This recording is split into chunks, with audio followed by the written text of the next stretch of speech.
This is They Create Worlds, episode 226, Ray Kassar. If anybody wants to find me, I'll be in the last place you would look. In a place where people used to be, a land that's called reality, you'll find me there. Welcome to They Create Worlds. I'm Jeffrey and I'm joined by my co-host Alex. Hello. We welcome you to a biography of not just a creator, because he's not a creator, but he created chaos and greatness, and it really is a controversial figure. I'm speaking of none other than Ray Kassar, who spearheaded Atari during the downfall, had to manage everything, and barely had any time to do his thing there. We've done a little bit of him with Ray Kassar and Warner, but we thought that this time we wanted to delve really deep into the man himself, where he came from, what kind of influences he had going into Atari and his tenure there, and a bit of what his life looked like afterwards. What I understand, Alex, too, you've interviewed the guy. Yes, I was the last person to interview him. Not the only one, but the last one, though a lot of what we have really isn't going to be based on that interview. But as you said, Ray Kassar is a very controversial figure. He was an East Coast executive brought into a West Coast company. He was a textile man brought into the technology business. I think that this has led to a lot of unfair characterizations of Ray, quite frankly, by people that were not used to kind of East Coast sensibilities and were not used to non-technology people. A lot of the story of Atari that gets passed down generation to generation is a story that is told by the engineers, whether they be executives like Nolan Bushnell or regular engineers out there creating games. I don't think that they necessarily have the right point of view to exactly understand who Ray was and what he was doing. Also, of course, he was there for the rise of the company, but he was also there for the fall of the company. When a company collapses, there's always lots of finger pointing, and it's very easy to point fingers at the person at the top, which is what a lot of executives did at that time as well. Now, we're not here to do a hagiography of Ray Kassar. We're not here to praise Kassar to the heavens. If you've listened to any of our other Atari episodes, you'll know that I definitely take some issues with some things that Ray Kassar did, and we're going to address that as well, because there are things that he did that led to the problems that developed. However, when people talk about Ray Kassar and Atari and the fall of Atari, they usually bring it up in the completely wrong context and bring up stuff that doesn't really matter. I want to correct that record a little bit. And, as I said, the engineers kind of universally didn't like him. The executives, and I've interviewed a lot of executives. As I've said before, I've interviewed a dozen people from Atari that held a position of division president or higher in the org chart. So just about all of those people were direct reports to Ray Kassar. And I've interviewed other executives down the chain as well, and I find it interesting, whereas the engineers universally hate him, the executives are split right down the middle. Some hated him and couldn't stand working for him. Others really liked him and considered him a mentor. Clearly, there's a lot to unpack there, and it's worthy of a deep dive here at They Create Worlds. Now, you said that there's sensibilities between an East Coast executive and a West Coast executive. Could you provide some more context of what you exactly mean by that? What really defines an East Coast executive versus a West Coast executive? Well, when we talk about West Coast executives, we're particularly talking about executives in the technology companies of Silicon Valley. Most of the early major firms in the United States were founded on the East Coast, the big ones. The General Electrics of the world, the RCAs of the world. That's just in the technology field. It's true in other areas as well. Many of the big companies in the United States, all the insurance companies in Connecticut and whatnot, they were all founded on the East Coast. And a lot of these firms were very established firms with very set corporate hierarchies and very strong ideas of what an executive should do and how an executive should be rewarded for doing it. The East Coast is also a place that is very much more rush, tough, tough, tough. Politics are brutal, the world moves fast, and you don't stop to care about feelings too much. It's like the stereotypical New Yorker over the stereotypical Californian, right? Whereas on the West Coast, there's this idea of being a little more laid back, a little more relaxed. You're still getting the job done. It's not about that, but things are a little less rigid and you're paying a little more attention into how people are feeling about things. Now, obviously, these are stereotypes, so it's not going to be entirely true in every case, but it really comes down to the fact that so many of the West Coast businesses, this is especially true in the video game industry, which was brand new, were very new companies. And so you had groups of co-founders that had a real camaraderie, that were wearing many hats, that were all working together to get something done. And a lot of these companies hadn't built to the point yet where they had successors after the first generation of executives, or had more structure like some of the East Coast companies that have been in existence much longer. It's just that East Coast and West Coast companies were in very different places in terms of their development, and it showed in their business styles as well. Thus, that's really jarring when you take someone who has an East Coast mindset as far as running and doing things as an executive, and you put them in a technology West Coast, more people-focused environment, and that just leads to ruffled feathers and people going like, well, he didn't take me seriously, he didn't hear me out, he didn't do whatever that they're actually wanting to have happen. Absolutely. And you always have a problem in a technology startup when you start bringing in people from outside technology into senior positions, because these companies tend to be founded by engineers for engineers. Atari certainly was.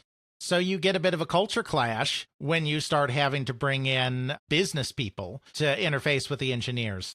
That's a lot of what we're going to talk about today. It's not all of it, but there's definitely going to be a lot to dive in here looking at some of these challenges. Again, Ray wasn't perfect, and we're not going to treat him as if he was perfect and just a victim of circumstance. He did things wrong as well, but we really want to understand what he actually did wrong, as opposed to what the engineers like to think he did wrong. What things he may have done wrong, but it wasn't just him doing them wrong, because everybody was learning in this crazy new business that hadn't even existed a decade before. So where do we want to start with this? Do we want to start with some of his first executive things on the East Coast, somewhere earlier? Or do we want to do something a little bit closer to when he starts taking over Atari? No. We want to go over his life a bit, going all the way back to the beginning. Ray Kassar is a man who came from basically nothing. His family did not have much money. His family were immigrants.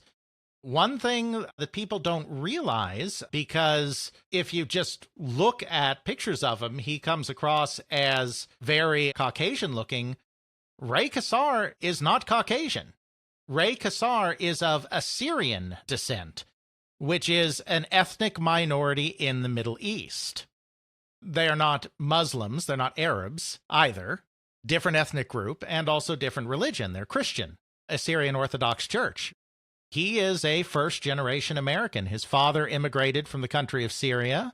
Well, it wasn't even a country then, but immigrated from what is now Syria in 1911. Ray Kassar was born in 1928.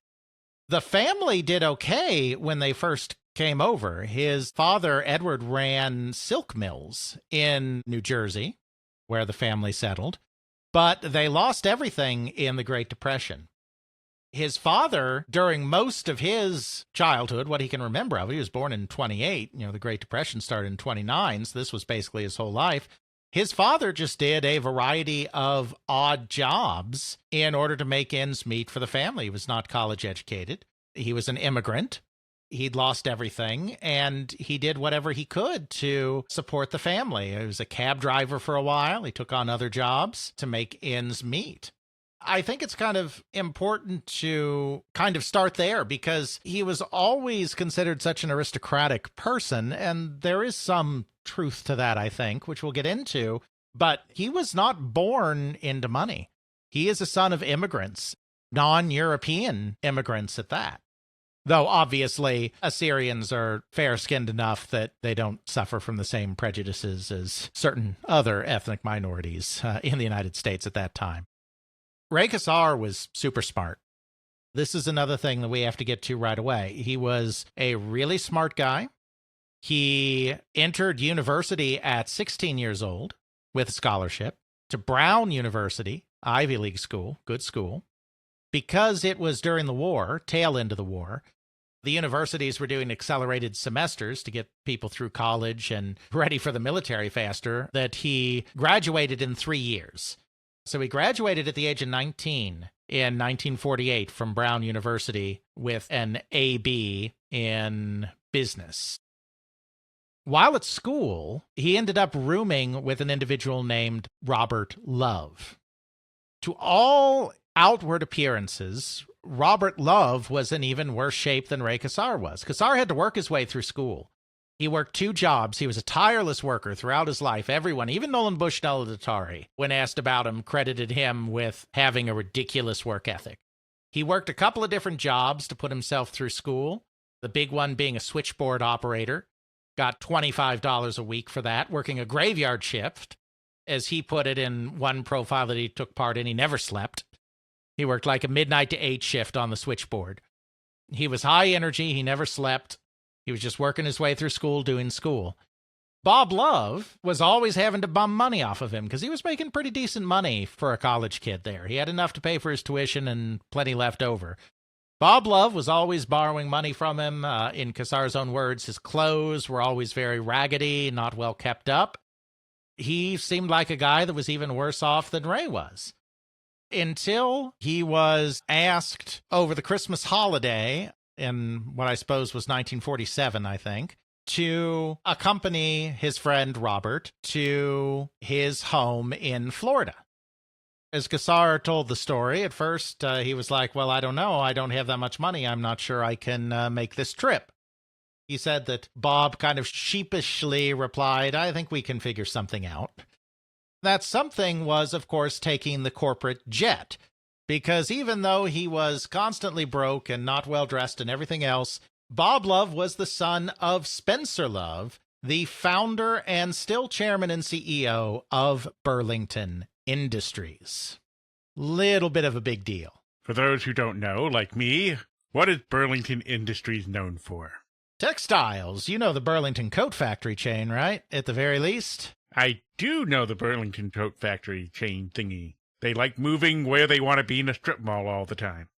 Yes, but that's not the whole of what they are. Burlington was at the time one of the largest, perhaps the largest textile companies in the world. They were involved in all manner of textiles, clothing, furnishings, industrial applications, you name it. If there was a field where textiles were used, Burlington was in on it. They were a massive corporation with multiple subsidiaries, one of the most important companies in corporate America. Ray didn't know this. He roomed with Bob Love for 2 years and had no idea until they spent that Christmas of 1947 down at the family house in Florida. This was a pivotal moment for Ray Kassar.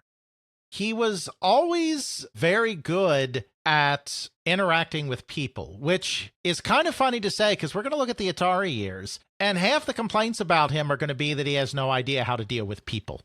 In one profile in InfoWorld about what went wrong at Atari, Gene Lipkin, the former president of Atari Coin-Op, said that Kassar was horrible with people, that everything to him was numbers.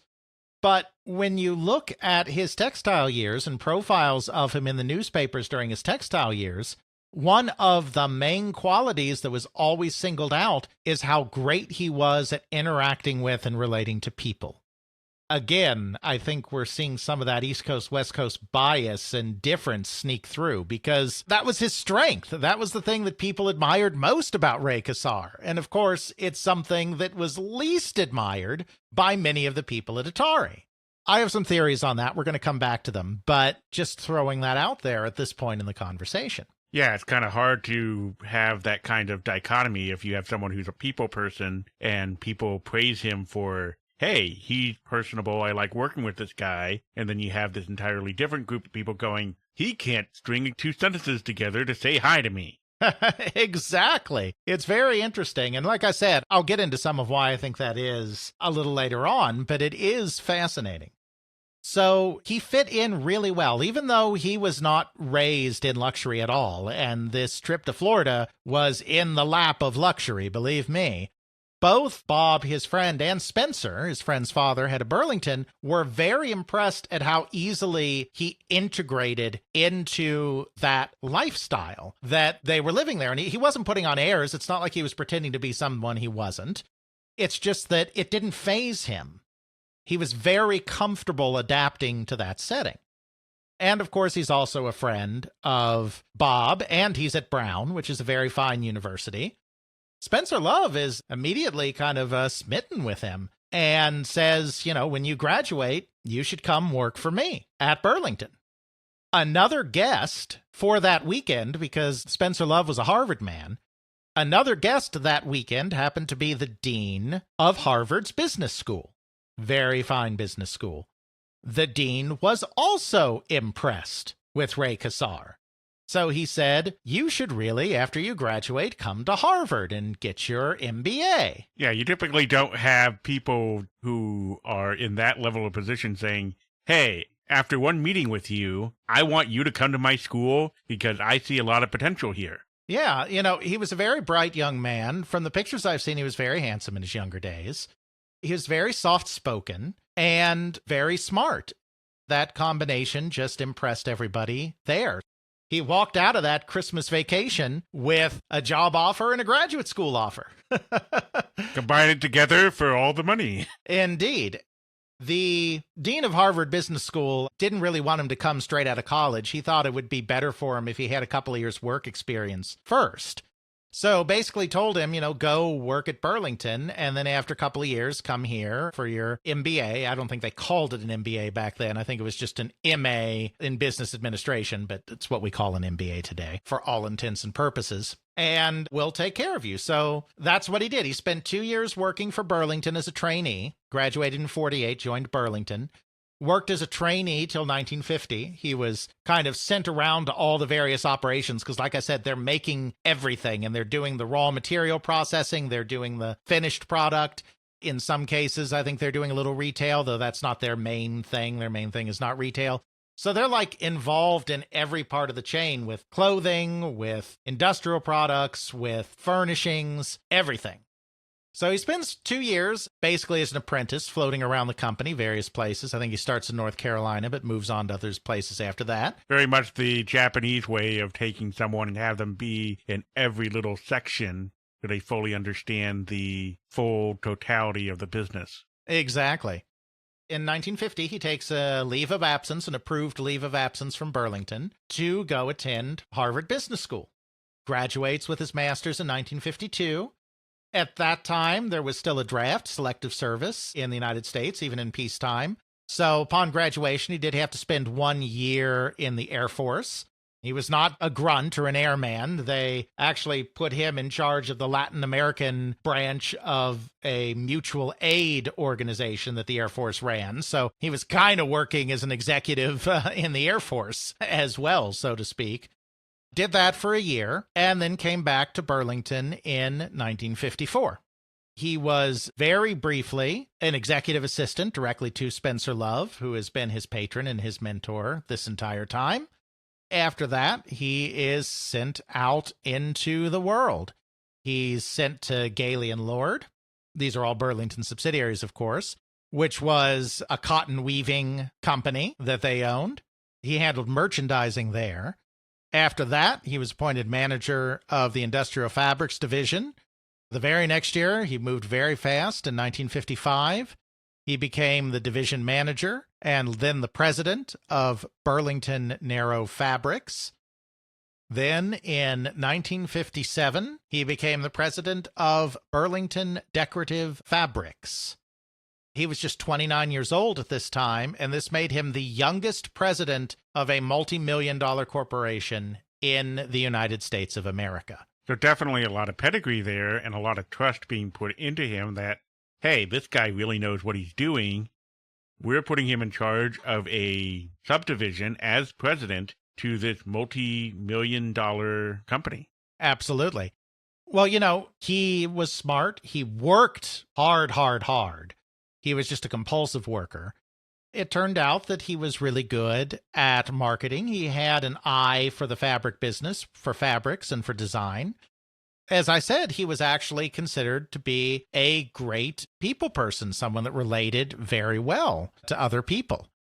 There's nothing about how he related to subordinates, which is a lot of what the Atari story is about. People way down the chain, they're all subordinates when you're president, but, outside of direct reports, I don't have information on that. But at least within his circle of peers, superiors, and direct reports, it seems like everyone thought he was a pretty great guy, and he rose very quickly through the company.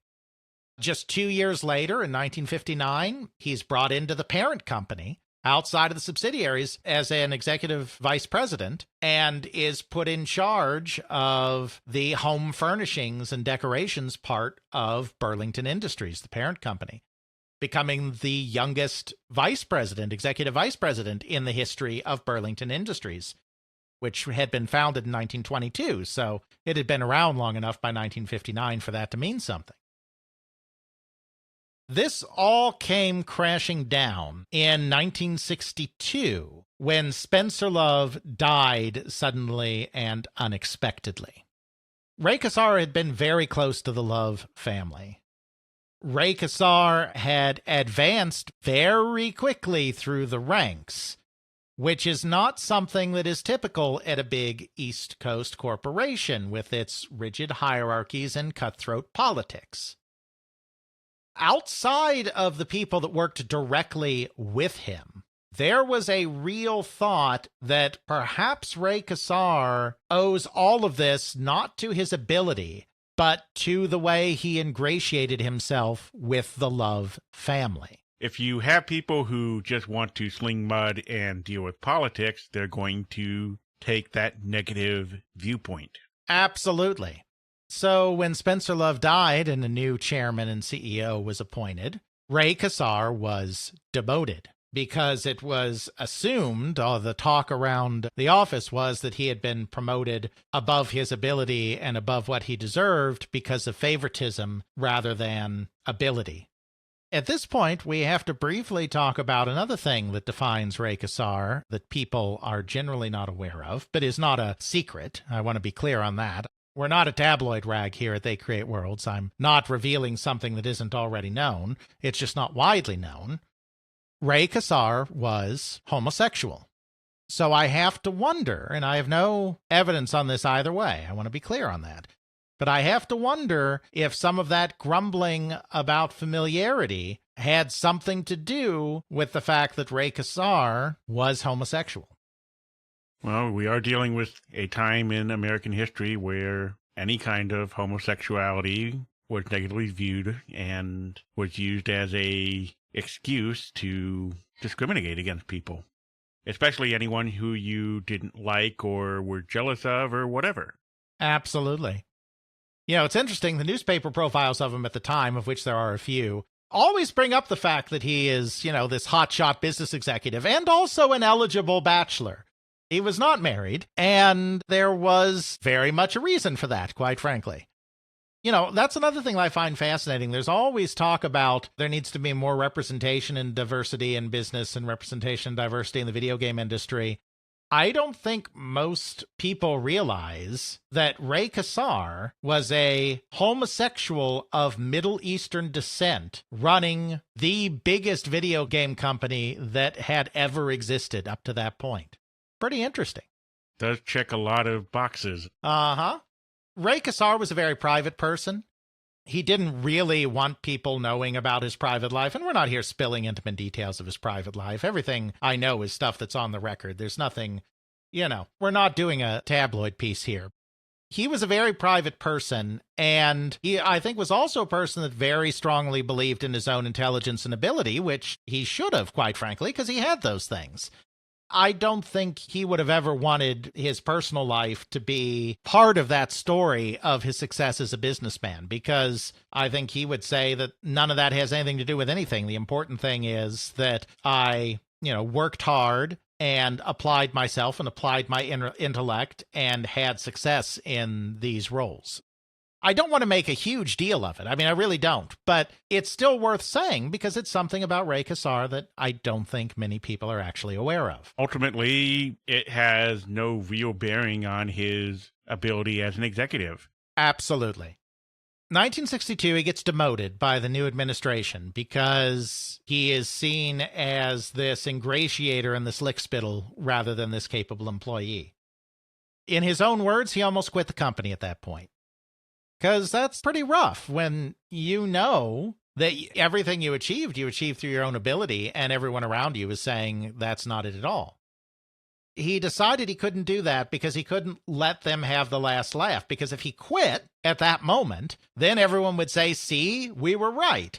Spencer Love's gone. He can't hack it. He went home, took his toys and went home.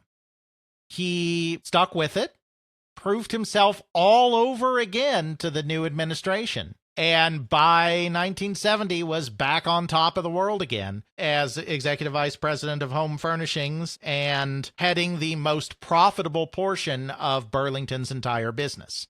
He was massively successful at Burlington. They didn't just pick the first suit they found to run Atari when Atari was running into some difficulties. This guy was a business superstar.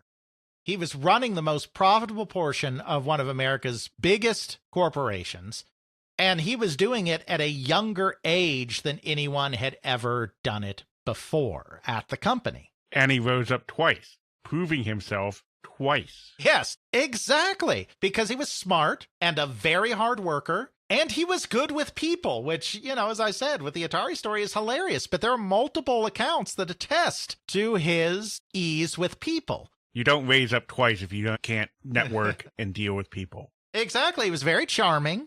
He was comfortable in a variety of settings. He was comfortable in the corporate world. He had a great mind for marketing, and he had a great eye for design trends. One great example of that is there is an interview with him in the New York Times in 1972 where he's talking about some of his frustrations in the home furnishings business, because that is his part of the company. He says he is also enthusiastic about knocked down furniture. In mid-1970, he was mourning that although the country could put men on the moon and get them back in a week, it often took 2 months to get a piece of furniture from the dealer's warehouse to the customer's home. He thinks he has found the answer to this problem in Sweden. This is 1972, remember. There, stores display a piece of furniture set up and sell its mates in 2 cartons that the buyer can take home. Then she assembles the legs and the body. There is no struggle with incomprehensible directions either, he says. The pieces go together easily and stay together rigidly. IKEA before IKEA? But it was IKEA.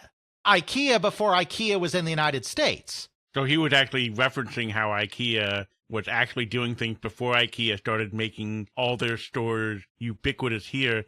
He's seeing this as a textile executive going, home furnishing, we need to get this stuff going together. They got it sorted out over here. We need to bring this same kind of mindset over here and make it work and apply it to our business. I mean, frankly, he's right. How many of us listening to this, and I know you, Alex, have stuff from IKEA, I have stuff from IKEA. The stuff is dead simple to put together. It's usually pretty decent for what you're paying for it. It's surprising. It's a no-brainer. I'm recording this podcast sitting at a desk I bought from IKEA. Exactly. And then I see behind you, you have the bookshelves probably from IKEA as well. That is correct. Those bookshelves are indeed from IKEA. Yeah, this guy gets it in his field. He immediately understood when he learned about IKEA in Sweden that this was a business model that made sense in his industry. He has an eye for this. He's good at it. He's a prophet here. This is 1972, and he's trying to sell America on the benefits of IKEA, essentially. It's just not mentioned by name. So yeah, this guy knows what he's talking about. He can see a good business opportunity and go, we need to emulate this or take aspects that work for us. Here's the other thing, because he's always talked about as being this aristocratic figure. In his textile career, he was all about very unpretentious things. There is nothing aristocratic about IKEA. You know what I'm saying? In fact, he was of the belief, in this 1972 profile this comes from again, he was of the belief that furnishing companies shouldn't try to pretend they're being something they're not, that a good, solid product that's aesthetically pleasing but not necessarily ridiculously fancy is perfectly good enough. He was a big proponent of furniture that didn't hide what it was. He wanted the company to move into doing more work with various plastics. He didn't want to try to hide the fact that these were plastics by, painting them or upholstering them or doing something to try to hide the fact that you have plastic furniture in your home. He didn't want people to be embarrassed by that. He thought that as long as you had something that had an aesthetically pleasing look, that had good curves and lines and angles and whatever goes into what makes furniture aesthetically pleasing, as long as it looked okay, then let the material be the material. Don't try to hide it as something it isn't, which I think is very interesting. Yeah, I could definitely see that. You can see that with some cheaper made furniture and items you find around where they have a structure, a skeleton, if you will, that is very cheaply made, and they put this veneer on top of it that is obviously fake, but is trying to make it look good at a distance so that you might buy into it to have that higher end sophistication. You see this in some restaurants, too, where they try to put a veneer of plastic and shells around to make it look like, oh, it's marble columns or this, that, and the other thing. Right. Really, when you go up to it and touch it, you go, oh, that's plastic. That has a little bit of give to it. That's obviously fake, or it's not really well put together. Mm-hmm. Absolutely. In the same article, the article says, reporting on him, one thing Mr. Kassar has vowed to do is to stop imitating wood grain and scattering gold freckles on formica. Rather, he favors high-style sculptured pieces that are frankly of the new material. Just be what you are. Don't be something you're not. And there's beauty and there's style to be found in just letting something be what it is, rather than trying to pretend it's something it's not. I'm not saying Ray Kassar is a super-duper, entirely down-to-earth person, but this is a very down-to-earth kind of mentality for doing home furnishings, as far as I'm concerned. Yeah, I can certainly see him probably praising some of the more modern conceptions where you have that industrial look, where we try to make everything look natural or how things were, but just be functionally nice, but it's just cheap materials, galvanized pipe, black pipes, simple wood. A lot of people like that thing. There's a restaurant I go to that they have just light fixtures that are just old milk cartons that are painted. I'm not hiding that it's a milk carton. It's there, but it gives a visual interest and a unique vibe to the restaurant. I think he does understand those kind of things where we can do things well without having to hide it. We can embrace what it is we're using. It doesn't have to be the cheapest thing. If it's structured nice and functional and it works well and you lay it out nicely and you present it well, it's going to work just fine, and you're going to have a majority of people who are going to go, I like that, I'm going to buy it. Yeah, and it doesn't have to be lavish or ostentatious. Why are we spending so much time talking about textiles on a video game podcast? It's because I think some of this material really shows the kind of person Ray Kassar was much better than some of the recollections around his time in the video game industry. The video game industry was new to him, and he didn't always get it right, and we'll talk about that. This is a field that he had more experience in and was more comfortable in. Obviously, by 1972, he'd been in this field since 1948, so over 20 years. There's going to be a difference in familiarity level, but I think this goes to show more of who he was. He had some, perhaps somewhat aristocratic tendencies here and there, but he was not just this Gilded Age robber baron. He believed in simple aesthetics. He also ran a home furnishings contest every year, starting, I think, in the 60s for several years, where people would submit decorating that they did in their apartments or whatever and could win a prize and recognition as one of the 10 best furnished spaces. In every profile of that I found, he always emphasized that when looking at furnishings and judging in this competition, he believed very strongly in judging on taste, but he did not judge based on the expense that went into the design.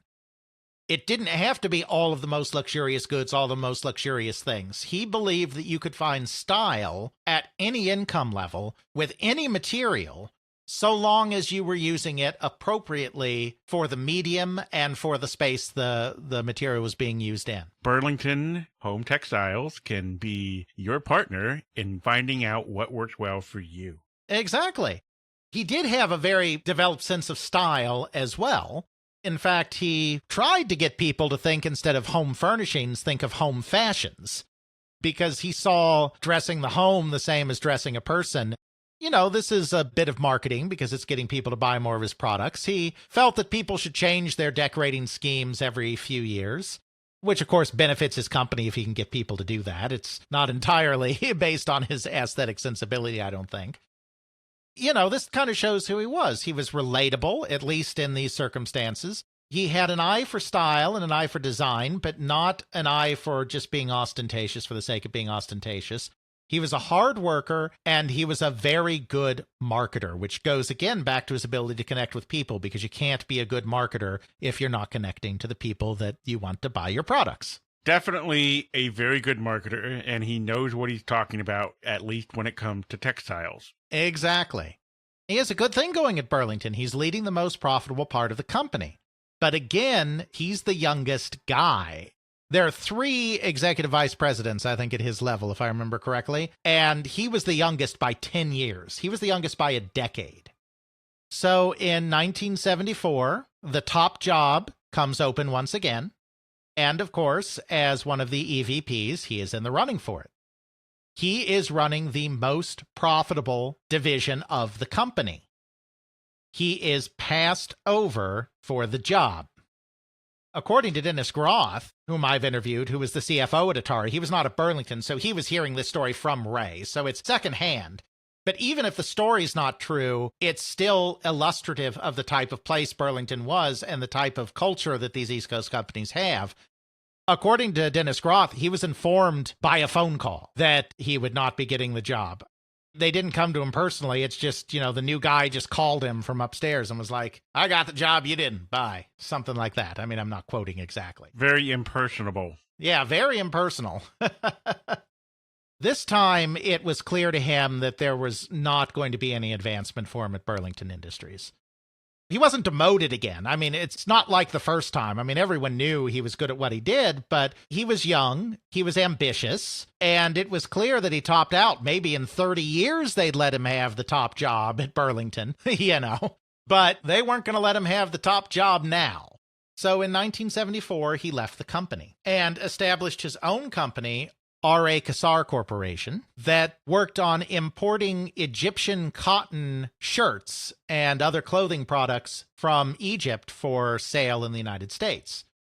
Egyptian cotton, he was again kind of ahead of the curve on this. It's still highly prized today, but Egyptian cotton is particularly soft and silky. It's very much like silk. So again, it's about getting a certain level of comfort and a certain type of style without going to the same great expense. He was working with some high-powered people in Egypt to get this company going, including the sister of Anwar Sadat, who was the president of the country at the time. Again, he was great at making connections. He saw a product that fit a good niche that wasn't being served well, and he made a fortune running his own company, R.A. Kassar. He was perfectly happy doing that, and may have even done that until he was ready to retire, if fate had not intervened, and Warner Communications had not bought a little company called Atari. Fate. So we have to remember, when Warner Communications bought Atari, and we've talked about this in other episodes, things were not going well. The company had had to sink a lot of money into developing the Atari VCS. The market seemed to be turning away from video game systems and moving towards smaller, cheaper electronic handhelds. The product was not selling in the quantities Atari had hoped it would. The manufacturing of the VCS was a mess with lots of defects. Marketing was very primitive. The CFO at the time, Bill White, was very inexperienced and having health problems besides. The company was really in kind of bad shape, and it had kind of moved beyond the point where Nolan Bushnell and the president, Joe Keenan, could really effectively grow it anymore with their skill set. Warner Communications was very worried about their Atari purchase. Manny Gerard was very worried about his Atari purchase because Warner operated under Chairman Steve Ross through an office of the president where 3 or 4 people at a time were basically competing to be the top dog in this office of the president. And Manny Gerard had hung some of his cred on this Atari purchase, and it wasn't looking great at this time. Now, the company wasn't on the brink of collapse, but Warner, looking at all of this, was very worried. They decided that they needed someone who could come in and evaluate the company, identify the weak points, and fix them so that this didn't become a disastrous purchase. The head of the publishing division at Warner was a guy named Bill Sarnoff. Bill Sarnoff was a friend of Ray Kassar's, and Bill told Manny and Steve Ross that the only person that can do this is Ray Kassar. He has a reputation. I think I can see where Bill Sarnoff was probably coming from here, because Atari had an interesting technological product, the Atari VCS, but they weren't doing a good job of producing it. They needed someone who understood production, and they needed to convince Americans that this is something that they wanted in their home. We think of this as a toy, which it was, or as a high-technology piece of equipment, which it was, or as a video game, which it was. But at the end of the day, especially in that time when a lot of families still had only one television, this was also going to be something new that you were being asked to bring into your living room. It is, in a way, part of your home furnishings, right? Yeah, we might belie the wooden decor of the Atari VCS, but there's probably reasons behind that. A lot of homes in that time period had a lot of wood in their living room. The giant wood console record player, giant wood console stereo system, giant wood console televisions. They were a set piece, an interest piece. It's not like today where you have some black plastic hanging on the wall that is mostly glass. You had an entire furnishing that may even have multiple functions to it, and you're asking me to put this electronic toy front and center hooked up to one of the major set pieces in this room? When the neighbors come over, what are they going to think? Indeed. So, we have to remember, since for most people, video games were still a novel and new thing. I mean, yeah, there'd been the Odyssey, and yeah, there'd been some dedicated systems that sold a few million, but video games were still pretty new, and video game companies were still asking the public to bring a new type of thing into their home, into their living rooms, into their dens, maybe into their child's bedroom if they're a little better off and the child was fortunate enough to have their own TV in their bedroom. I can kind of see how it would make sense that part of what you were looking at here was perhaps a problem of a home furnishings kind of problem. I'm not saying that they were specifically looking for a textile guy to do this, because I think they just wanted a savvy businessman, period. But I think it makes a little bit of sense when you think about it that way, that someone like Ray Kassar would be very well suited to convince you, the consumer, to invite this strange new object into your home and into your decor, quite frankly. I could definitely see the argument there. Absolutely. So Manny Gerard approached Ray, and Ray had absolutely no interest in doing this. None at all. He loved running his own company. He was in a field he knew and understood. He was making money hand over fist doing it, quite frankly. He was very successful at it. He didn't see the need to move out to California, away from the East Coast he loves so much, and piddle around with a technology company when he had not the first clue about technology. He didn't just jump at this opportunity right away, but as he put it himself in various interviews, Manny Gerard wore him down. Manny's a big talker and basically talked at him for 4 hours until he finally agreed to just go out there on a very limited basis, like check in on them 1 or 2 times a month and not give up his own company and just take a very, very hands-off kind of approach. The whole get your foot in the door method. Yeah. They agreed to do that, probably hoping that they would ensnare him once he saw the business. Sure enough, he got out there, he evaluated things in California, and he actually thought this was really cool. He was actually enthused and excited about this whole video game thing. He didn't understand the technology. He was not a technologist, and, he was never going to be great with the technology. He was a marketing guy. He's about 50 by this point, so I mean, he's not a super young man anymore. It's not like he's going to go out and learn everything about technology at this point. He's excited by the product and kind of sees that if Atari just had a little more structure and a little more quality control and a little more marketing acumen, that they could probably make something out of this. He saw it as a product that could hit really big. In fact, according to some people, this time Manny was kind of souring on the VCS and saying that Atari should be jumping on the handheld game bandwagon that was becoming very popular. And indeed, Atari did found such a division during this time period. But Kassar was really kind of gung-ho on the potential of the VCS. He finally agreed to do the job properly. He was still only going to stay for 6 months, but he said that he was willing to do the job properly and not just spend a day or two a month. Like, he'd actually come in and work it. So he became the head of the Consumer Electronics Division of Atari in February of 1978. Kind of a weird situation, because technically, normally the president of the Consumer Electronics Division would report to the president of the company, Joe Keenan. That's the next step up the chain, but he was brought in as a consultant by Warner.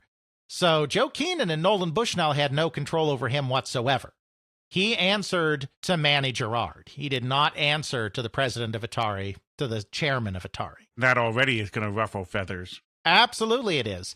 You know, he set about fixing things and did a really good job of it.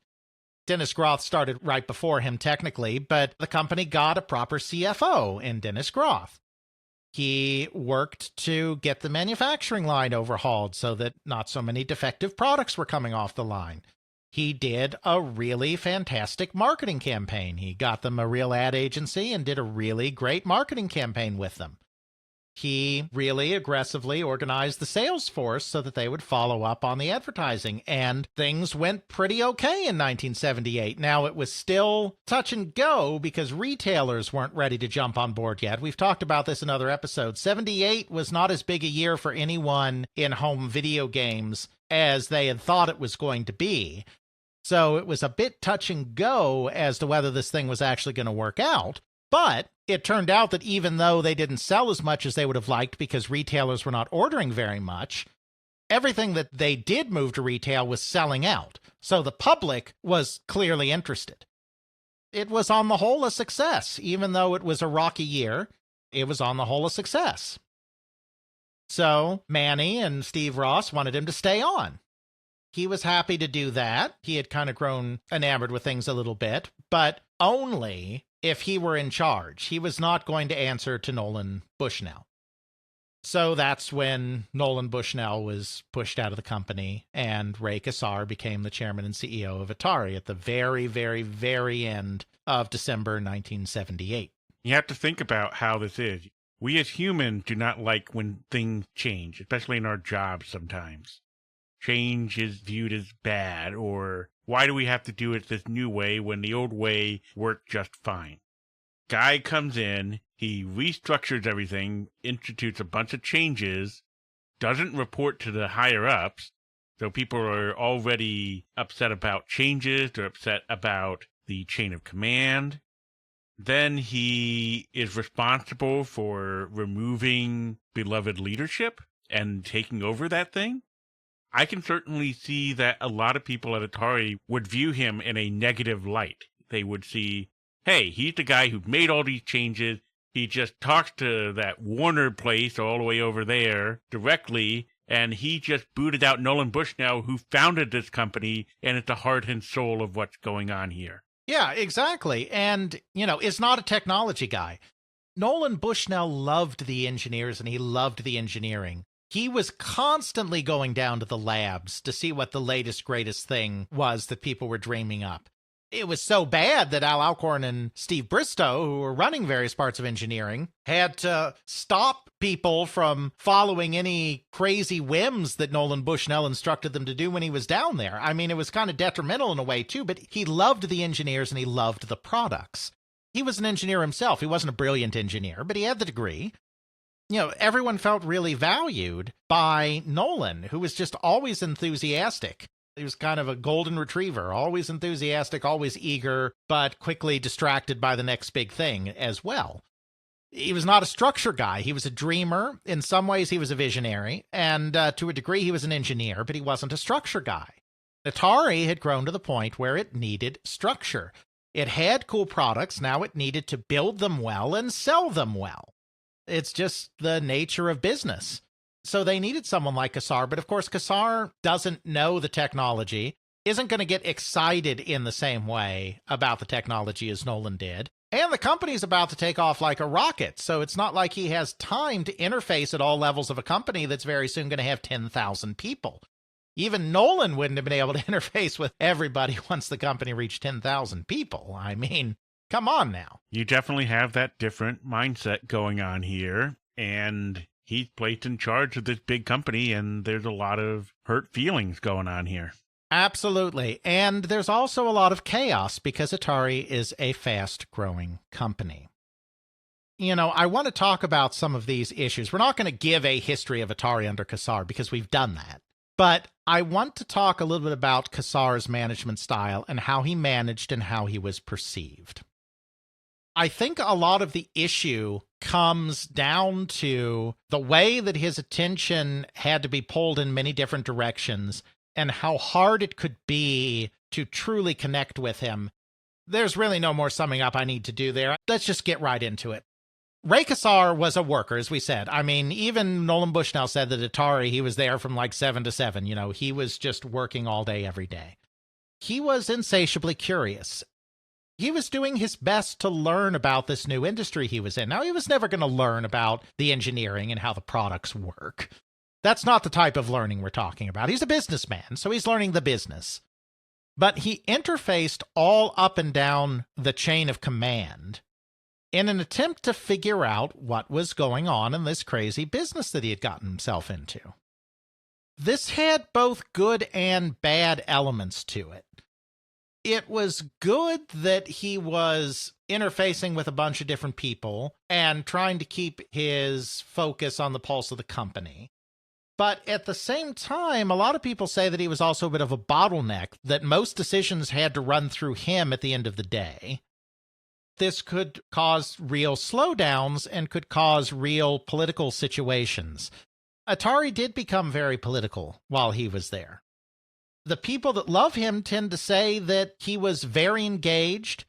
He always wanted to know what was going on, and he would not accept excuses from anybody. If he was not getting an answer that satisfied him from a president of a division, he would call down to the VP of something or another at the division to get the full story so that he would know what was going on with his business. He never wanted to be separated from the business. Okay, that's what the people who appreciated Ray Kassar said about him. The people that did not appreciate Ray Kassar said he would constantly go behind our backs and play our subordinates off of us and off of each other, and would constantly do end runs around the chain of command and make decisions that we were not kept in the loop of, which made us feel very undermined in our positions.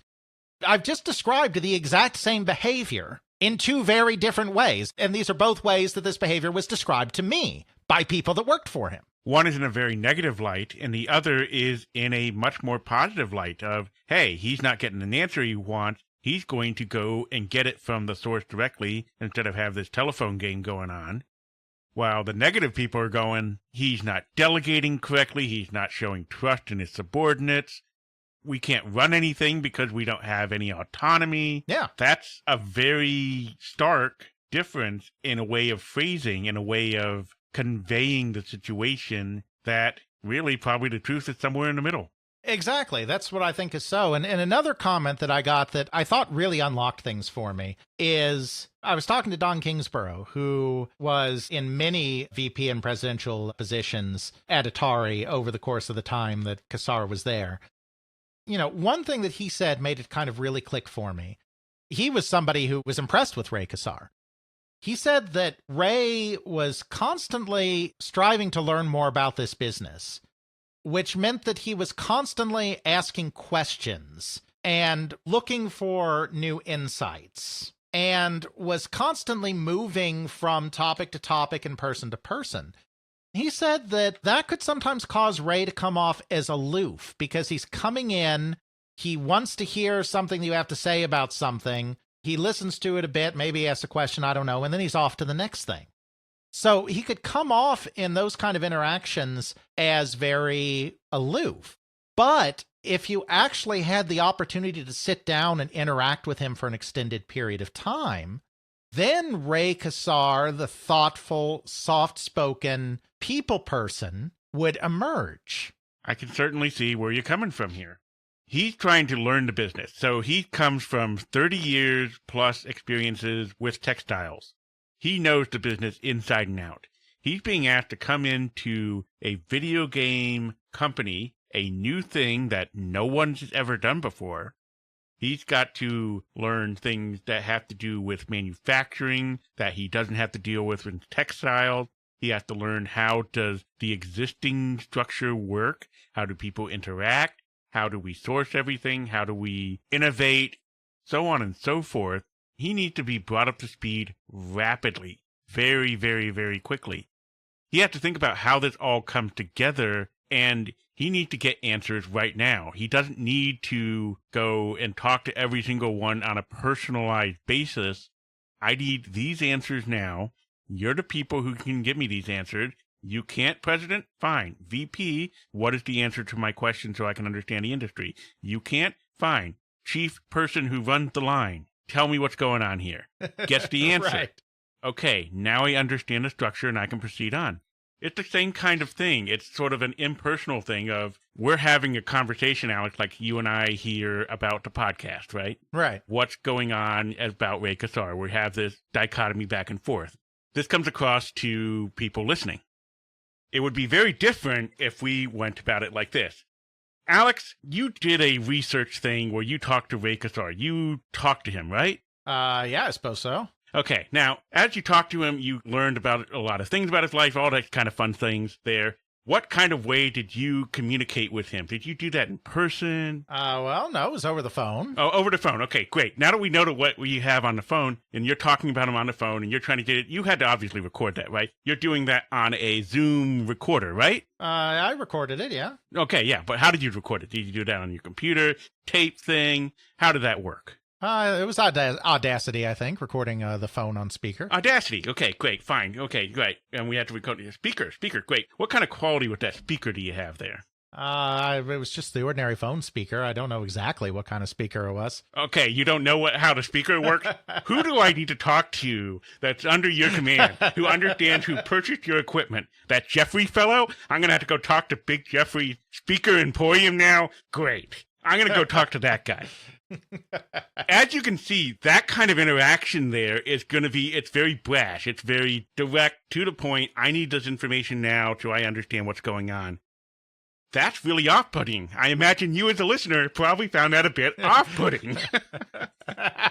Indeed. You know, I mean, it's a great point. And obviously, I was not a fly on the wall in any conversation. There's no recordings of any conversations or transcripts of any conversations Kassar had. I'm reconstructing based on what people have said and might not have it exactly right. But the real sense I get is that you had to work hard, because he himself was a hard worker. And I think game recognizes game. You had to work hard to get into his inner circle, and he could be finicky about that. I mean, some of the complaints about his managerial tenure is that, you know, he had his favorites and people would rise and fall in stature. And, you know, if you were in his good graces, then you had influence even above and beyond whatever your title was. And if you were not in his good graces, you didn't. That's not necessarily great that happened. Because, again, we're not here to just explain away all of Ray Kassar's problems. He had some issues in managing Atari. I think you had to work hard to be seen by him, but once you were seen by him, then he was very warm. He was not a Jack Trammell that was just going around and yelling at everyone who displeased him and doing Jack attacks. That's not the kind of boss he was. It took effort to get into his inner circle, but once you were there, that's when the people person that people had seen in the textile industry came through. It was just hard to get there, whether good or bad or neutral. It was just difficult to get there, you know? I do. You have to also think about where he came from. He spent 25 to 30 years at Burlington. So he establishes all of those relationships going up the chain. When he forms his own company, he handpicks the people that are around him in order to work around him and build things up from there. he's out of his depths here as far as people are concerned, because he's coming in and he doesn't have that established hierarchy of, I already know these people. I've worked with them from the ground up to build whatever's going on here. I'm being placed at the top, and then I have to cherry pick who is it that is a trusted person that I can truly rely on. Keep in mind, he was not there long. Ray Kassar was there for what? As CEO, he was there 79 to 83. He came to the company in 78 as the consumer president and then led the company from 79 to 83. So 4 to 5 years of working with this company. He has to learn all the people, establish his own chain of command, establish his own trusted knowledge base, not to mention learn everything. That's a lot to ask of someone just coming in. Yeah, and, I think the idea was, like I said, there are two ways you can look at a lot of these interactions. Like I said before, I think the idea was that by being really in tune with what's going on, even if that meant going outside of the traditional chain of command, he could more effectively lead the company through its growth. By constantly challenging people to figure out what was going on in their areas of business, he was trying to build an executive core that was confident in their ability to run their domains. I think that's the aspirational way to look at it. What seems to have happened, because I do think that every criticism I've ever seen of Ray Kassar, whether it's in an interview with me or the many profiles of why Atari was screwed up in the 1980s, every single profile I've seen that criticizes Ray Kassar feels like it's telling the same story as the people who liked his style of doing things. So I think that's the aspirational model, but what it did is it led to a confused hierarchy. It led to people feeling like they were being pit against each other. It led people to feel that the organization was very political and that you had to really work hard to get ahead just through politics and not just through pure ability. By constantly asking questions and constantly trying, kind of leaving the solutions open-ended, individuals weren't quite sure what he was looking for and didn't know how to please him. But that's because he wasn't looking for something specific. He was trying to get them to figure it out themselves, but they thought that they weren't giving him what he wanted. And so it was a confusing mess. And he was the CEO. So if there are confusing messes, at the end of the day, you have to hold the CEO accountable for that. It does sound like that, at least in some of his interactions, he didn't do a very good job of establishing a clear vision and clear expectations and clear goals. Those were failings. But other people that reported directly to him felt that he got it and felt that he did a very good job. And obviously the company was growing like crazy until it suddenly wasn't. And that wasn't all down to the technology. Some of that was down to the marketing and other things that Kassar did, pushing to make the VCS a year-round product instead of a seasonal product with cartridge sales and all of this kind of stuff. You have to take the good with the bad, but there was some bad too. So we do have our thing on Atari, Ray Kassar, and Warner, and our 3-4-parter on that entire thing with Atari. His management style rubbed some people the wrong way. You can certainly see that where he comes from with an East Coast mentality of, okay, this is merit-based. You have to know not only how to do a thing, but also how to interact with people and have those soft skills in order to advance here. That could be viewed as politicking, but that could just be, here's how you interact and able to diffuse situations in order to better market what you need to have done. We're not just going to let the engineers be over here doing whatever it is they're doing and just trust them, honest. We want them to actually market to us and make us understand and really sell to us why we need to do this thing. That's a very jarring and different mentality to be in from what Atari was before then. Mm-hmm. Absolutely. And it requires good people being in every position. There were some places in the executive level that Atari was a bit weaker than it needed to be. I think that's what led to some of the tension as well, quite frankly. That's kind of the broad overview of this management style, but I wanted to talk about a couple of specific things. One that I want to defend Ray Kassar on, and one that I want to be like, oh yeah, this is how he completely screwed things up. The first one is his interaction with the engineers. Because, of course, so much of the oral history of Atari is from the perspective of the engineers. Nobody talks to the executives except for me, and I haven't published those interviews. So the story that's out there is the story of the engineers. From their perspective, they were engaged in a very creative pursuit that was making the company all of its money, and they weren't getting the recognition they deserved for that. This gets turned into Ray Kassar did not respect engineers. He called them high-strung prima donnas or compared them to towel designers. Ray Kassar, whenever he was asked about his time at Atari, would always say that no, he very much valued the engineers. One example he liked to give is there was this one engineer that was wandering around late one day, very despondent. Ray Kassar invited him into his office, and this engineer just read his poetry to him for hours. Years later, we discovered that engineer was Warren Robinette, creator of Adventure, because then Warren Robinette wrote a biography, and he was like, yeah, this one time I went into Ray Kassar's office and read him poetry, and it's like, oh my God, that's the story Ray Kassar tells. It's true. He had enough of an open-door policy. Engineers could come to him, and he would occasionally come to them, but he didn't visit engineering very much because he didn't interact on that level, and he wasn't excited about the technology in the same way Nolan was. He was excited at the opportunity to sell it, but he wasn't excited about the technology just for being technology. He felt that he cared about the engineers and was invested in their success as well. But I think where the disconnect was this idea that the engineers were also creatives. And this is something that everybody in the industry missed at the time, not just Ray Kassar. Ray did work with designers. He was at a textile company. He worked in home furnishings. The engineers got very insulted when he talked about towel designers, but towel designers are designers too.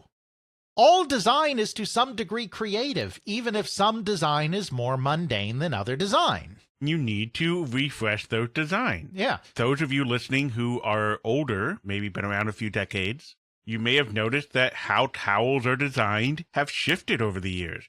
How towels looked when I was a kid are different to how towels look now. And it's because design sensibilities have happened. They have changed. We like circles more now, or we like squares more now, whatever it is.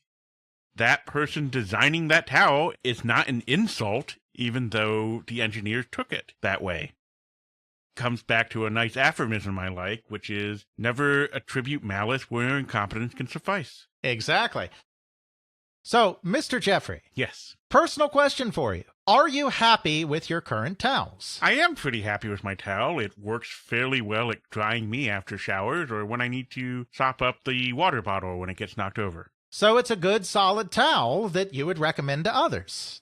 That you have gotten, not enjoyment out of, because it's not an entertainment product, but that you've gotten satisfaction out of using for its assigned purpose. Yes, it gets wetter and wetter the more it dries. Who designed your towel, Jeff? Target? That's a company. Who designed your towel, Jeff? Who created that perfect combination of fluffiness and absorbance that makes your daily life easier, Jeffrey? Who designed it? I have no clue at all. Okay. You have a dishwasher? I do. Yeah. Must be really nice having a dishwasher so that you don't have to hand wash all your dishes all the time. Yeah, it's pretty helpful, especially when I have to deal with dishes at volume. Yeah, that's made a pretty big impact on your life, hasn't it? It's been fantastic. Yeah, who designed your dishwasher, Jeffrey? Maytag. That's a company, Jeffrey. Who designed your dishwasher? I'd probably have to do some Googling for first dishwasher. No, I don't want to know who made the first dishwasher. I want to know who made your dishwasher. Like, my parents' dishwasher has this really cool thing. It has this little top rack that isn't really a rack. It's just a really small level that it has little places where you can put like your sharp knives so that they stick in and don't move around, and you can put like lids. That's really cool. My dishwasher doesn't have that. Mine doesn't either. I would find that really useful. Yeah. Who is the person who came up with this cool little top rack? Because I've never seen that before. Who did that? I don't know. Yeah. Look, this is all just to say that historically speaking, and even into the current day, engineering and design are in most disciplines not fields where you have a lot of individual credit and notoriety. My guess is none of them got royalties on their products either. They might have gotten a bonus the year that they came up with something new and clever as recognition. There's probably nobody getting royalties on that top rack on my parents' dishwasher, right? Probably not. The pattern of the cloth on my towels probably doesn't really get someone royalties for it. Exactly. We do have to understand that design and engineering are seen primarily not as creative fields in an artistic way. They may be creative in a problem-solving way. How can I make this thing better? But they're not seen as artistic, creative endeavors in the same way that movies or music are. That's where his entire source from textiles comes in. Yeah. He comes from that kind of thing. Yeah, the engineers come up with, oh, if we do this little thing, the structure works a lot better and we use 10% less materials in its construction. Fantastic. Let's go with that. Here's a bonus $10,000 for you for coming up with that thing. We're going to implement it across the board. Exactly. End user doesn't get a chair designed by Joe Smo. Exactly. We have to remember that the Atari VCS, especially in the very beginning, was very primitive. Most of what the VCS engineers were doing were adapting things that already existed to the VCS. They were trying to make a baseball game that looked vaguely like baseball on a VCS. Or they were trying to take Space Invaders and make it look vaguely like the arcade game on the VCS. This is stuff that takes incredible technical skill. But from the point of view of the time and a point of view of engineering, especially at a big company like Burlington, this is seen more as you are solving problems, but you are not being an artist, that kind of creative. You're not expressing yourself in that way. We view it differently today, and I'm not saying that this is my view on it. I'm just saying you really have to understand how this kind of design and engineering would have been treated not just at Burlington, but at just about any company, including companies that dealt in technologies like home appliances. That is why when Ray Kassar comes into Atari and says, you're just an engineer, you just design things and do things, you're no different from someone designing a chair, designing a towel, designing whatever from previous life example. You are an engineer designing this thing, and we haven't really established as far as video games go at this point. We have it now. We don't have Richard Garriott's of the world. We do not have all these other creatives. We don't have Surtex where we go, wow, these two people are fantastic at designing this game. I want to see what else they provide for me. Right. Famously, Atari with Adventure. They didn't really want to credit the creators of the games. Mm-hmm. The creator snuck in his name right into the game. It's a very different mindset, and Ray was not sensitive to that or wasn't really aware of that because, frankly, there was no precedent for it. And it wasn't just him, because the very first attempt by some of the Atari VCS programmers to get credit or royalties happened before Ray Kassar, when Joe Keenan was still president of the company and Bob Brown was the director of the microelectronics department, which is where the VCS programmers originally resided before moving to consumer engineering. They tried to get a royalty program in place through those two individuals, and it was shot down. That was pre-Ray, because there was no conception of the value of this software very early like this. Obviously, those attitudes have changed. When I talked to, I'm not the only one who ever asked Ray Kassar about this. It's not an original question, but Ray Kassar acknowledged when I talked to him that was an area, and the way he put it is that they were too slow on. The reason they were too slow, as opposed to made a mistake that we never rectified, is that they did finally institute a royalty program, and Ray Kassar approved that. They only instituted it after the Activision 4 left, the people that founded Magic left, and then Todd Fry and Howard Scott Warshaw were about to take an offer at 20th Century Fox Games. When management got wind of that, then they suddenly had a royalty program. This comes from Howard Scott Warshaw's autobiography, which is fantastic, by the way. Anyone interested in Atari early video game history should read Once Upon Atari, Howard Scott Warshaw's autobiography. It's really good. It was way better than I was expecting. It's really good. But anyway, from his book, he says that it was 2 days after their plan leaked that the royalty program suddenly existed. There's no way at a company as big as Atari, management at Atari in 48 hours put together a royalty program.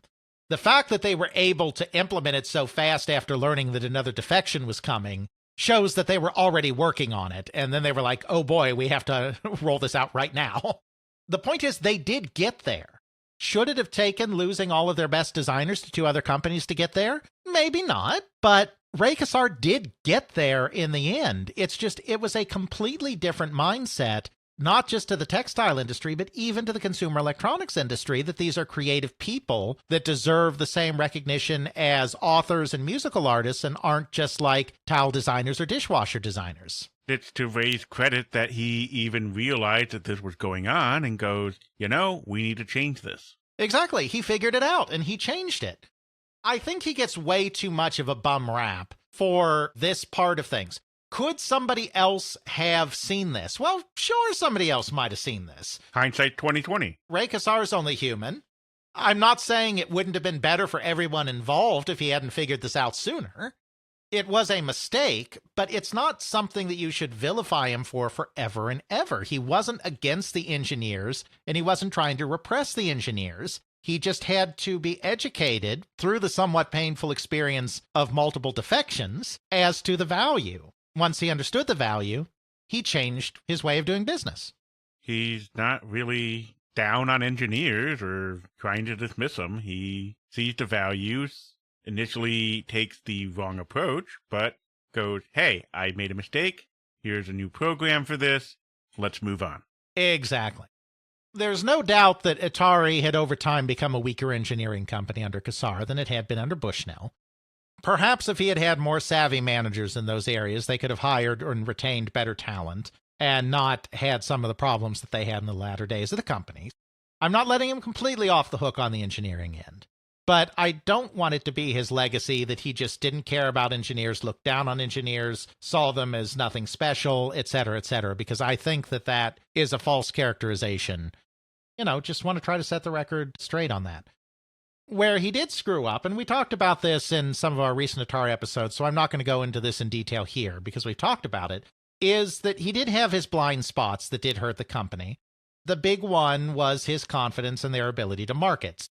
The crash happened, the overstocks happened in 1982. Ray Kassar was not directly responsible for that. It was the people under him that were not putting in proper controls to have a real idea of how the inventory was building up and yada, yada, yada. We know all of that. It's hard to blame Kassar for the crash in 82. You certainly can't blame him for E.T. because Steve Ross went over his head to make that happen. You can't blame him for any of that. We look at a holistic view of E.T., and it's more the straw that broke the camel's back as opposed to the thing that single-handedly brought down everything. Exactly. But we can criticize Ray's response, because Ray was responsible for a lot of the problem in 1983, because I have it from multiple sources and from contemporary news accounts at the time, kind of piecing them all together. Not that they all say the same thing outright, but when you piece them all together, it's very clear. Ray Kassar knew the market was oversaturated. Ray Kassar knew there was going to be a shakeout in the market. Ray Kassar was confident in Atari as a market leader, was confident in his ability and his company's ability as a marketer. He felt that it was going to be everyone else that fell apart and Atari was going to get through it.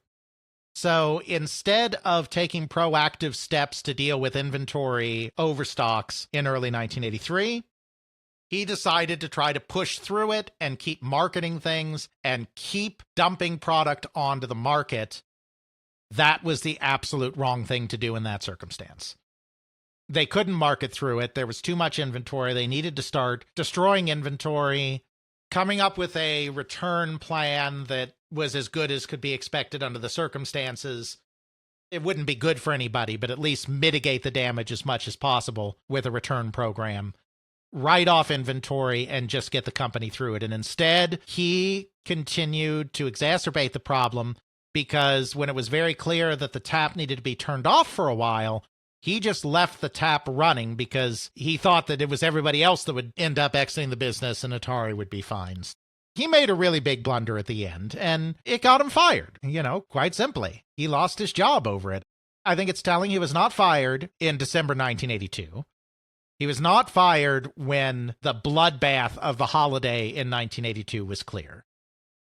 They offered up Perry Odak, the head of the Consumer Products Group, as the sacrificial goat who was fired over ET and lower earnings and inventory backups and all of that stuff. I think it's very telling that they didn't fire him then, but they did fire him 6 months later when it was clear that nothing was getting better. And I do think that he made decisions in those 6 months that hurt the company. But he's also the one that got them to be a $2 billion company. That didn't happen by luck, and it didn't happen because the VCS was the greatest thing ever made. It wasn't. Or that they just had all the best licenses, which they did for a time, but that wasn't the whole reason. He built a competent manufacturing force. He built a competent marketing force. He built a competent sales rep force. And the market got overheated. He lost sight of some things. But the institutions he built are also the reason that the company became a $2 billion company. You can't just blame him for the bad. There's bad you can blame him for, and you should. But if you're going to blame him for the bad, you also have to praise him for the good. Atari would have probably never come to dominate the market or the memories of millions of people who were kids in that time period, if not for the things that Ray Kassar did, because the company, as constituted under Nolan Bushnell and Joel Keenan, when Warner bought it in 1976, didn't look like the company that was going to get us any of this for a lot of reasons, most of them structural. Ray Kassar fixed those. Really an interesting and telling tale.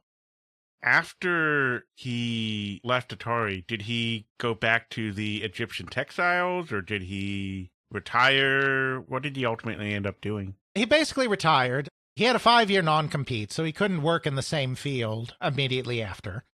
I think he got involved in some investing and maybe some entrepreneurial funding here and there, but he didn't do much after that, but as a businessman. But I mean, he managed his investments. He had a foundation. He did charitable works. He was an art collector. He was a fundraiser. I mean, he didn't just vanish. His longtime partner, David Ferguson, he would help him with some of his startup ventures. But yeah, it was kind of the end. I mean, by that time he was in his mid-50s. He was independently wealthy, so he didn't have to work anymore. He didn't vanish, like I said. I mean, he was an activist, he was involved, but no longer an executive. Pretty much retired into the sunset. If he was making all that money with the Egyptian textiles, he'd just squirrel that away somewhere. He certainly have a nest egg to... And by the end, with all of his incentives and whatnot, he was pulling in an estimated $3 million a year from Atari, too. He made a fortune in textiles, but he also made a fortune at Atari. So he definitely had a lot of money from everything. A lifelong lived and a lot of ups and downs, but ultimately it seemed to me that he had a very challenging situation with Atari, and he was able to do mostly good and was able to really accelerate Atari to a great height. But as we've seen with so many companies in the video game industry, things change so rapidly, things change so crazy, and there's no playbook. You don't know what the right decision is until after things have shaken out. Some people guess lucky, some people guess unlucky. Unfortunately, Ray made a lot of good lucky choices, and when things were going crazy, he made the wrong choice as far as, how do I handle all this excess stock? He was the right person for the job he was initially hired for. He was the right person to come in and bring structure to the company, bring marketing savvy to the company, get the company on the right foot. He was probably not the right person to lead a company where things were changing so rapidly. I think part of the reason that his management style clashed so much is he was always questing and always trying to know more and always learn more, but it was always changing. So it was a never-ending vicious cycle. You were never going to fully get your feet under yourself. So his way of managing, which would probably not be nearly as distracting in something as slow-moving as the textile business, was way more distracting to subordinates in the fast-moving video game industry. So he was the right guy to come in and fix the structural problems. He was probably not the right guy to react quickly to a rapidly changing market. So his great structural abilities helped the company rise, and then his lack of ability to perhaps adapt as quickly as needed is what led to the company's fall. That's kind of it in a nutshell, I think. I guess that wraps it up for Ray Kassar. What shall we delve into in our next episode? Well, I think it's time we did another game episode, and I want to do an in-depth look at a little classic called Donkey Kong. We have talked about Donkey Kong at points in the past. We did a Gunpei Yokoi episode, which touches on Donkey Kong. We've done some Nintendo episodes that touch on Donkey Kong. We've told the basic story, the high-level story before. But Donkey Kong is a game largely thanks to the book Game Over by David Sheff, and then the parroting of that by Stephen Kent and the Ultimate History of Video Games. Donkey Kong is a game where people have a lot of very, very, very bad misconceptions about various parts of the creation of the game. We have far better sources now than we did even 5 years ago that help us piece together a more accurate story about the creation of Donkey Kong. The time is ripe to do a deep dive because we don't just want to tell the high-level story about how the game was made. We want to get into some of the nuts and bolts and explain some of the ways that this story has been told very, very wrong in the past, to try to correct the historical record a bit, which is something that we're always striving to do here at They Create Worlds. Even if it is our own historical record. Indeed, which will in part have to be corrected by future generations as well. It is an endless cycle. As we also like to say here at They Create Worlds, for something that has already happened, history sure does change a lot. It sure does. So people in the future understand that we are products of our time. We work with the best knowledge that we have. For you, the listener, we'll see you next time on They Create Worlds. Check out our show notes at podcast.theycreateworlds.com, where we have links to some of the things that we discussed in this and other episodes. You can check out Alex's video game history blog at videogamehistorian.wordpress.com. Alex's book, They Create Worlds, The Story of the People and Companies That Shaped the Video Game Industry, Volume 1, can now be ordered through CRC Press and at major online retailers. Feel free to email us at feedback@theycreateworlds.com. Please consider supporting us on Patreon at patreon.com/theycreateworlds. If you do sign up, please do so through the website and not through the iOS app. This saves you from a 30% Apple markup. We understand that you may not be able to financially support us, but you can still support us by leaving a review on Apple Podcasts, Spotify, or the podcasting service of your choice. We now have the podcast available on YouTube. Please like and subscribe. Intro music is Airplane Mode by Josh Woodward, found at joshwoodward.com/song/airplane mode, used under a Creative Commons Attribution License. Outro music is Bacterial Love by Roll Music, found at freemusicarchive.org, used under a Creative Commons Attribution License.